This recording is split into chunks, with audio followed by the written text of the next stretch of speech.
En esta lección número 9 queremos compartir contigo sobre la formación del Nuevo Testamento.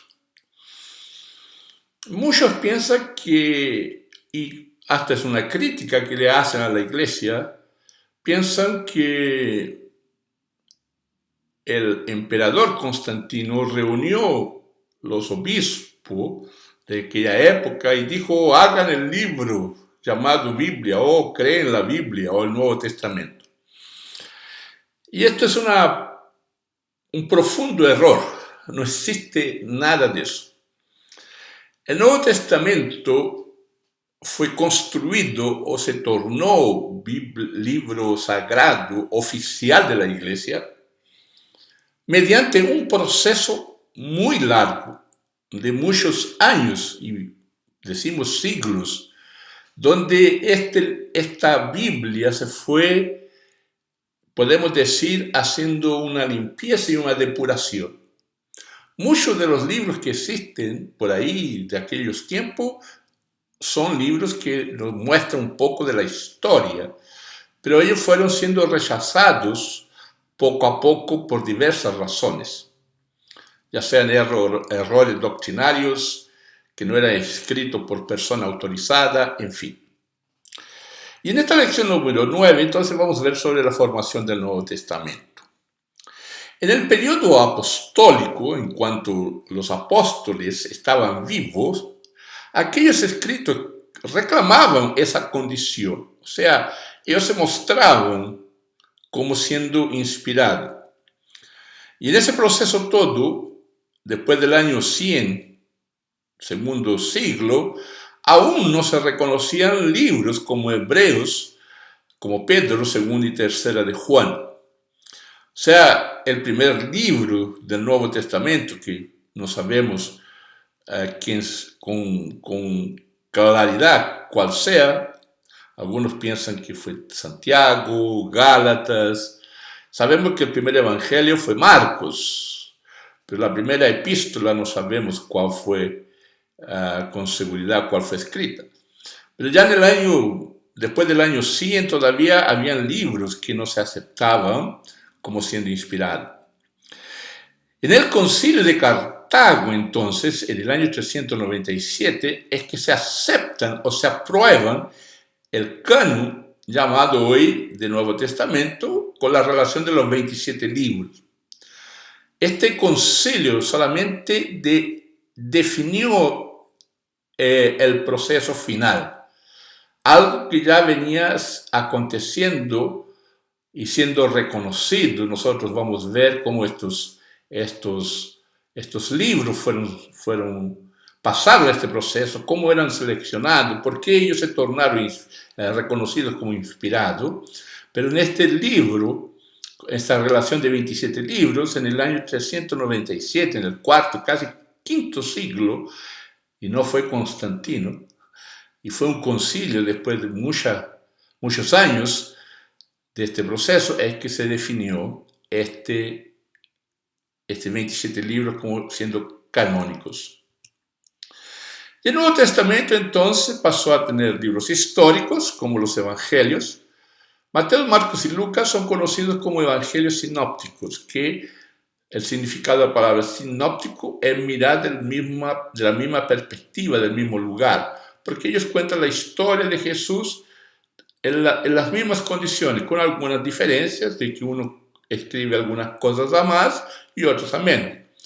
Comparado con Juan, que Juan escribe totalmente de otra perspectiva. Si usted mira geográficamente los tres evangelios, llamados sinópticos, se ocupan de la vida de Jesús cuando vive en Galilea. O sea, la mayor parte de lo que ellos escriben la historia de Jesús en la provincia de Galilea. Y en cuanto que en Juan, la mayor parte de los evangelios es escrita contando lo que pasó en Jerusalén. Y principalmente las últimas semanas de Jesús. O sea, en una perspectiva diferente. Los Hechos de los Apóstoles también es la continuación del Evangelio de Lucas, es el segundo libro escrito por Lucas, que cuenta entonces la historia de la iglesia, el nacimiento de la iglesia hasta llegar a Roma.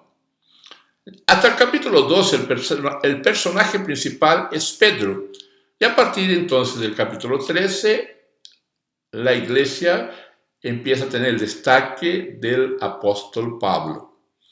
Allí la historia de Pablo nos muestra sus viajes misioneras y la organización la fundación y organización de iglesias. Una vez que las iglesias son constituidas, ellos son doctrinados a través de epístolas o de cartas. Tenemos las epístolas de Pablo, que son 13, de Santiago 1, de Pedro 2, de Juan 3 y de Judas 1. Estas epístolas entonces edifican la iglesia mediante solución de problemas o orientaciones que la iglesia necesitaba. El libro de Hebreos es atribuido a su autor o atribuido a Pablo, pero eso no es confirmado, no hay la seguridad de que sea Pablo. Un escritor dice que solo Dios sabe quién es el autor, y realmente solo Dios sabe. Es por eso que hay muchos candidatos, Pablo, Apolo, inclusive hasta Priscila. Hay algunos autores, algunos escritores que piensan que Priscila tenía escrito, Lucas también. Y el libro profético de Apocalipsis, es el único libro que muestra entonces la revelación de Apocalipsis. Muchas personas piensan que Apocalipsis es una historia o una cronología del fin de los tiempos, del mundo. Pero me gusta la idea de mi profesor del Nuevo Testamento, un doctor Shelley, que dice que, o nos enseñó que el libro de Apocalipsis es un libro de adoración. Y realmente hay muchos lugares y hay bastante destaque a esta idea de adoración. Autenticidad de la Biblia. ¿Cuáles son las evidencias que la Biblia tiene? La Biblia es una palabra, o creemos que es la palabra de Dios, y es una cuestión de fe también. Creemos por diversas razones de fe. Pero yo quiero dar destaque solamente a 3 evidencias que confirman esta nuestra fe en la Biblia. Primero, la evidencia bibliográfica. Ningún otro escrito antiguo tiene el respaldo de un número tan grande de manuscritos como el que tiene la Biblia. Y eso lo vamos a ver nosotros en este curso. Tantos manuscritos comparados a otros, que eso es muy importante. Las evidencias bibliográficas son miles, no es 100, 200, no, son miles. Las evidencias internas, no hay ninguna contradicción en toda la Biblia, a pesar de ser escrita por más de 30, casi 40 autores en un periodo de 1500 años. Cuando hablamos de evidencia interna, que no hay contradicción, nosotros no estamos tratando de cuestiones científicas. La Biblia no es un libro científico, es un libro religioso. Podemos decir, es el libro de relacionamiento de Dios con su humanidad, con su creación.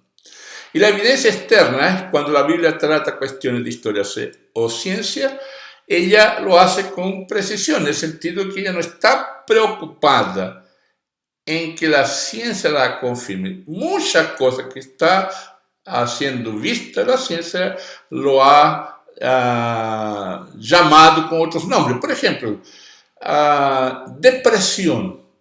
Entonces, es una enfermedad del siglo XXI.